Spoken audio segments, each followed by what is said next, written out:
From the JAMA Network, this is JAMA Author Interviews. Conversations with authors exploring the latest clinical research, reviews, and opinion featured in JAMA. Hello and welcome to this JAMA Author Interview podcast. I'm your host, Dr. Preeti Malani, JAMA Deputy Editor. I'm joined by Dr. Shruti Gohil, who is an Assistant Professor of Infectious Diseases and the Associate Medical Director of Epidemiology and Infection Prevention at the University of California-Irvine. Dr. Gohil is the lead author on two related articles titled Stewardship Prompts to Improve Antibiotic Selection for Pneumonia and Stewardship Prompts to Improve Antibiotic Selection for Urinary Tract Infections. Both articles report outcomes from the INSPIRE randomized trial and were published in JAMA on April 19, 2024. Shruti, thanks for making time to join this conversation and congratulations. It's great to be here. Thanks for having me. So, approximately half of hospitalized adults in the U.S. receive antibiotics, and pneumonia and urinary tract infection, or UTI, are the two most frequent indications. Extended spectrum antibiotic use is also common, especially for these two indications. The science of antimicrobial stewardship has emerged over the past couple of decades, and many things are much better. But there is still a need for strategies to decrease unnecessary empiric use of extended spectrum antibiotic therapy, which is exactly the concern addressed by the INSPIRE trials. These studies were conducted at a network of 59 community hospitals across the U.S., using a cluster randomized design to compare routine stewardship, so things like education and feedback, with the INSPIRE stewardship bundle, which was composed of routine stewardship plus computerized provider order entry prompts that recommended standard spectrum instead of extended spectrum antibiotics during the first 3 hospital days, or the Empiric period, for patients with a low absolute risk of infections associated with multi-drug resistant organisms. Now, that's a very quick description for a very elegant and large trial. Shruti, can you briefly tell us about these studies, what was involved, and what did you find? Well, first, it's important to understand the context of these studies.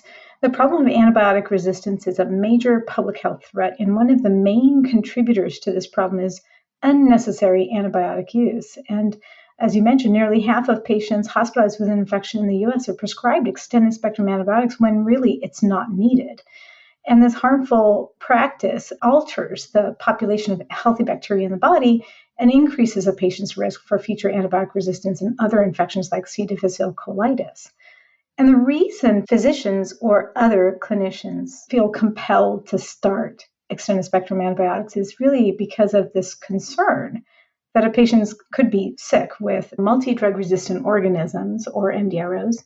And so the goal of the INSPIRE trials was to directly address this concern by giving physicians real-time information about the likelihood that their patient could have an infection due to an MDRO, or whether the patient was low risk and could be spared and managed with a standard spectrum antibiotic. So in the two trials, half of the 59 hospitals continued their routine antibiotic stewardship practices, and the other half received computerized provider order entry, or CPOE prompts that recommended standard spectrum antibiotics for low-risk patients for MDRO pneumonia or low risk for MDRO UTI. And this was coupled with education and feedback. The unique features that are worth mentioning about this intervention is that the prompts are tailored to be specific for each individual patient, the type of infection syndrome being treated, and for each type of MDRO.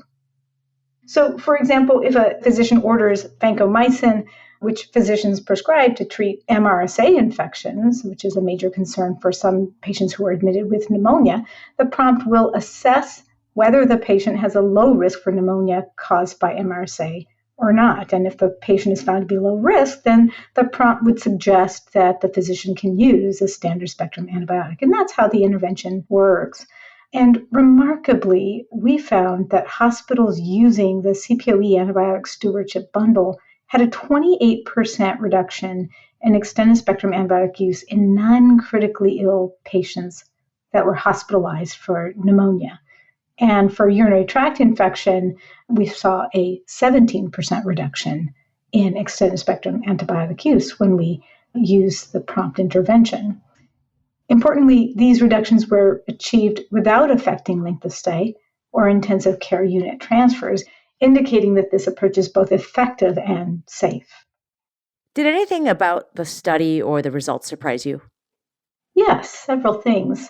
First, we were struck by the immediacy of the reduction in extended spectrum antibiotics, which really was evident within 3 months of the prompts going live.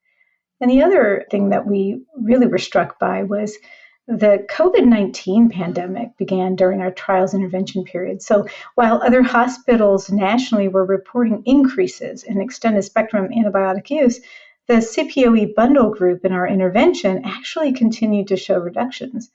This suggests automated antibiotic stewardship approaches may be helpful even in the setting of major disruptions in hospital operations. Shruti, you and your colleagues were able to achieve very impressive results with large reductions in empiric extended spectrum antibiotic use for pneumonia and UTI. And as you mentioned, this was using the electronic health record, which is wonderful. People like me who trained in the world of paper, sometimes we don't always see the benefits of the EHR. So this was great.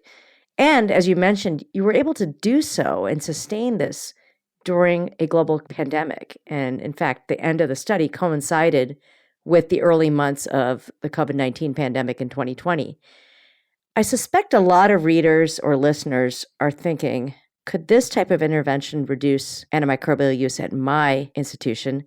And what would it take to implement? And I know a lot of people are going to ask you this question. What are you going to tell them? Yeah, I'd say two things. First, we're in a new world in healthcare where digital solutions are increasingly being used to harness electronic health information to improve patient care, and CPOE prompts are already widely used as clinical decision support. So this work is actually timely as our capacity and functionality to build real-time systems is rapidly increasing. And second, though implementation in current hospital systems may not be at the plug-and-play level right now and will require IT programming, our prompt was actually designed for feasibility with current systems in mind. So, for example, we chose a 10% threshold to define low versus high MDRO risk based on national expert consensus. And it's remarkable how simple the rules are. So few people meet that threshold of high risk for MDRO that the vast majority don't need extended spectrum antibiotics. And this makes for more simple rules, which are easier to program. So in our toolkit, we provide the models we use to set up these risk estimates. And most of this risk is defined by a few patient factors, namely history of an MDRO and hospital prevalence of MDRO. The other thing I'll say is that we took a practical approach to prioritize patient characteristics that are readily available within the electronic health record system. So a few models showed other risk factors like age, sex, or certain labs, but these were all variables that most hospital systems would be able to capture electronically. Yeah, that's certainly really important since patients don't always come to one health system, and some of the ones who are at increased risk of MDRO or multi-drug resistant organism infections may in fact be in multiple locations. So I think that that's really helpful. I have to say, I'm very excited to share your work with my colleagues at the University of Michigan, and I'm hoping that they can find ways to implement it locally. That's great. Dr. Shruti Gohil, thanks for joining us. Thanks for having me. This episode was produced by Daniel Morrow at the JAMA Network. To follow this and other JAMA Network podcasts, please visit us online at jamanetworkaudio.com. Thanks for listening.